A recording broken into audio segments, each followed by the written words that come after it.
Working on my Sauer P365, trying to reassemble it after cleaning. And I had an issue where when I was trying to get the slide back on, I could only go about this far. And I could not engage the slide lock. After a lot of trial and error, I found out that when I had been cleaning the spring, I had messed around with it where this little plate thing got misaligned, and it was preventing this inner tube to go through this little opening on your on the slide, because when this gets pushed out, that's supposed to come out as well.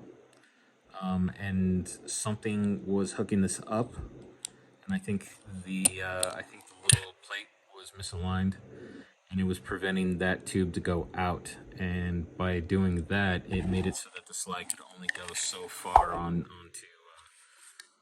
the frame.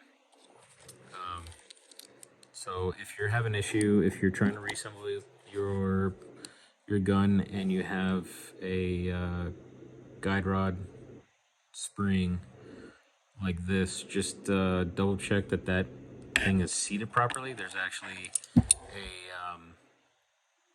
a groove on the bottom of this that this has to sit in properly.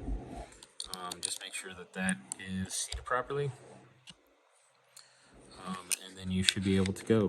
But if you are having an issue trying to reassemble and you're pulling back and it's getting stuck right there and you cannot engage your slide lock, I would definitely double check that spring assembly and just make sure.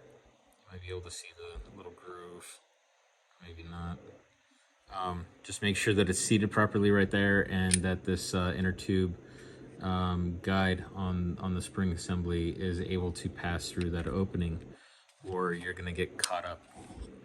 But yeah, the other common issues that happens is, one of the first things you want to make sure is that this little nub thing is down, because if it's up, you won't be able to get your slide past this little thing being up. It'll get caught. So you want to make sure that that is down, and you also want to make sure that this disassembly guide thing is down as well. If you're cleaning, you might accidentally hit this slide lock and cause that to come up, and if this is up, it will prevent the slide from going past that little sucker right there. To just fix that, you press up on the side lock and bring that back down, and then you're good to go. But then if those two things, if you find that that's down and this is down, and you're still having an issue when you go to rack it and you're kind of getting stuck right there and you're not able to lock it, definitely take out your spring. Just make sure that that plate's seated properly and that inner tube is able to bypass the opening. And then once you get that, you should be able to get things going.